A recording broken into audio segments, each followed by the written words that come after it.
Paris में जारी financial action task force के इजलास के छठे और आखिरी रोज अब से चंद ही घंटों में इस बात का फैसला मुतवक्के है कि आया पाकिस्तान को दहशतगर्दी की माली मुआवनत की रोकथाम के लिए मुबैना तौर पर नाकाफी इकदाम पर इदारे की ग्रे लिस्ट में डाला जाएगा या नहीं। पाकिस्तान को ग्रे लिस्ट पर डालने की करारदाद अमरीका और बरतानिया ने पेश की थी, जिसकी बाद में फ्रांस और जर्मनी ने भी हमायत की थी।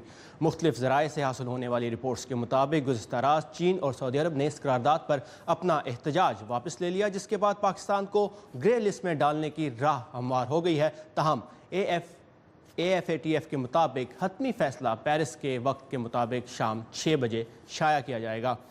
फाइनेंशियल एक्शन टास्क फोर्स दुनिया के 35 मुल्कों की हुकूमतों पर मुश्तमिल एक बैनुल-अक़वामी इदारा है जो दहशतगर्दी की माली मुआवनत और मनी लॉन्ड्रिंग रोकने के लिए बैंकिंग के बैनुल-अक़वामी निज़ाम को मजबूत बनाने पर काम करता है। और FATF में अमरीका और बरतानिया की जानिब से पाकिस्तान के हवाले से पेश की गई इस करारदाद पर बात करते हुए पाकिस्तानी महकमा खारजा के तर्जुमान डॉक्टर मोहम्मद फैसल ने क्या कहा, आइए देखते हैं। पाकिस्तान को नामजदगी के इस नए तरीक़ेकार पर सख्त एतराज़ात हैं जो FATF के मुअय्यन क़वाइद व ज़वाबित की खिलाफ वर्जी है।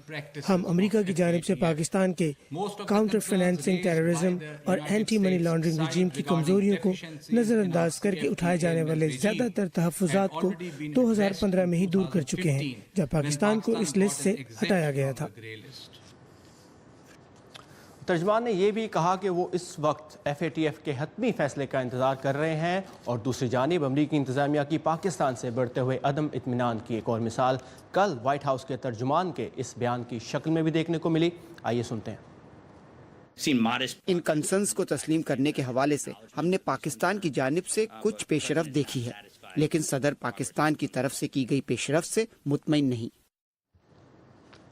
अगर देखा जाए तो साल 2015 और 2017 की रिपोर्ट्स में पाकिस्तान को मनी लॉन्ड्रिंग और दहशतगर्दों तक फंड्स की फराहमी रोकने के लिए कमज़ोर इकदाम करने वाले मुल्कों में शामिल नहीं किया गया था। इससे पहले साल 2015 में अगरचे पाकिस्तान को ग्रे लिस्ट से हटाया गया था और उससे पहले पाकिस्तान इस लिस्ट पर था।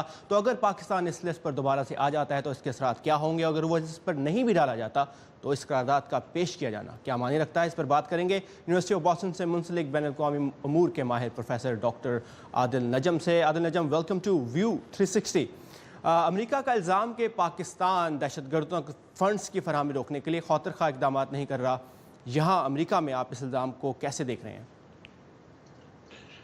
मेरे ख्याल में अगर ये खबर दुरुस्त है कि चीन और GCC खुसूसन सऊदी अरेबिया जो है उन्होंने अपना मौक़िफ़ तब्दील कर लिया, तो ये एक अहम खबर है। लेकिन इतनी बड़ी कोई सरप्राइज़ हैरत नहीं है। पाकिस्तान को इस बात का इल्म था पिछले कुछ हफ्तों से और कुछ ज़राए के मुताबिक कुछ महीनों से कि ये मूव होगी, और ये भी एक तरह से पता ही था कि अगर ये अमेरिका मांगेगा पाकिस्तान को इस ग्रे लिस्ट पे डालना तो ऐसा ही हो जाएगा FATF में। तो एक तरफ से सरप्राइज़ नहीं है, लेकिन अगर ऐसा हुआ है तो मेरे ख्याल में बड़ी खबर ये नहीं है कि ये पाकिस्तान की डिप्लोमेटिक डिफीट है।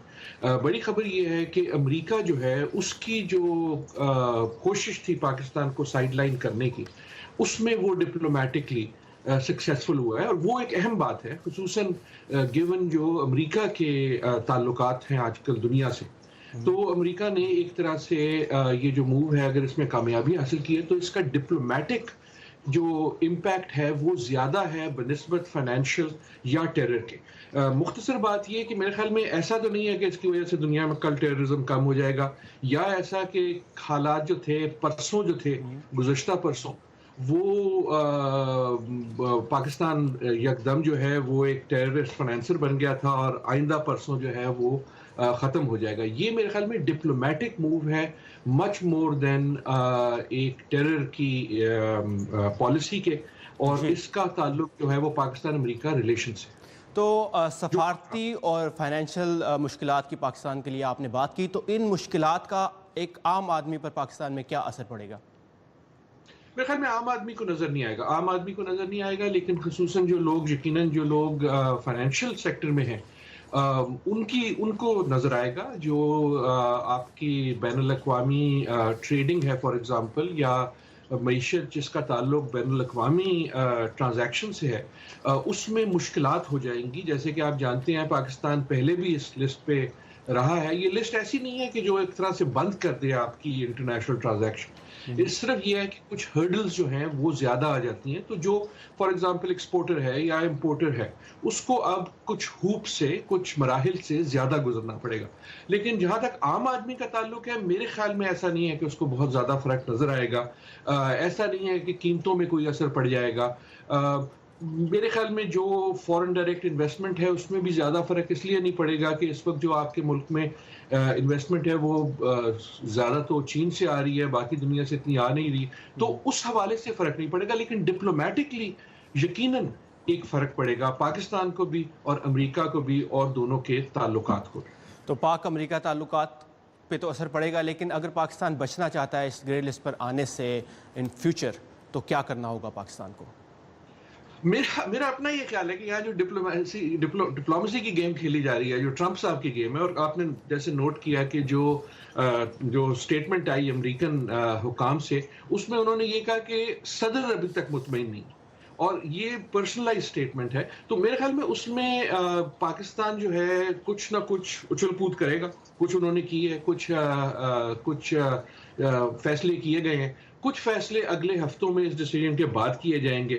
اس کے بعد جو ہے امریکہ جو ہے وہ کہے گا اچھا اگر تم یہ کر لو تو ہم تمہیں واپس آنے دیتے.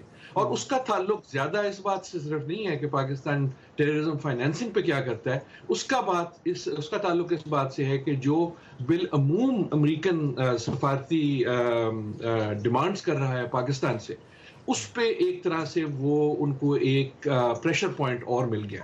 میرے خیال میں جو ٹریجڈی ہے وہ اس میں پاکستان کی معیشت کی نہیں ہے. میرے خیال میں اس میں ٹریجڈی یہ ہے کہ اس کا انفارچونیٹلی پاکستان اور افغانستان کے ریلیشنز پہ کچھ اچھا اثر نہیں پڑے گا.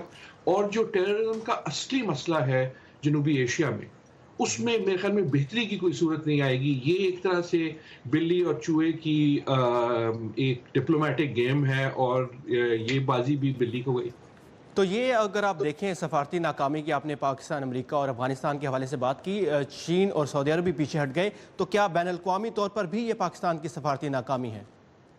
آئی تھنک یہ آپ نے بہت اچھا سوال کیا. اگر یہ خبر درست ہے، اور یہ ہمیں تھوڑی دیر بعد پتہ لگے گی جب یہ ووٹ فائنل ہوگا، اگر یہ خبر درست ہے کہ چین اور جی سی سی اور خصوصاً سعودی عربیہ جو ہے انہوں نے اپنا موقف تبدیل کر لیا ہے، اور سنا یہ جا رہا ہے کہ ترکی جو ہے وہ ابھی تک اس نے موقف تبدیل نہیں کیا اور وہ پاکستان کے ساتھ کھڑا ہے، تو میرے خیال میں اس کی اہمیت ہے. اور اس کی اہمیت بھی پاکستان کے حوالے سے صرف نہیں ہے، امریکہ کے حوالے سے. سعودی عربیہ تو میرے خیال میں اس وقت کوئی سرپرائز نہیں ہے. سعودی عربیہ جو امریکہ کہے گا اس کو وہی کرے گا. اس کے ویسے بھی پاکستان سے تعلقات شاید وہ نہیں رہے پرنس سلطان کے انڈر. لیکن اگر چین نے اپنا ووٹ تبدیل کیا ہے تو میں یہ جاننا چاہوں گا کہ امریکہ نے چین کو کیا انسینٹیو دیا یا کیا آرگیومنٹ دی کہ جس کی وجہ سے چین نے ووٹ کر دیا. میرا اپنی خیال یہ ہے کہ جب یہ فائنل اناؤنسمنٹ ہوگی تو اس میں آپ کو کافی سارے ifs اینڈ بٹس نظر آئیں گے، اور چین اور سعودی عربیہ نے یس کرتے ہوئے شاید وہ ifs اینڈ بٹس، وہ کنڈیشنز جو جن میں سے کچھ پاکستان کے حق میں ہوں گی. جی عادل، سب لوگ اس فیصلے کا انتظار کر رہے ہیں. Thank you for your time and insight from Boston.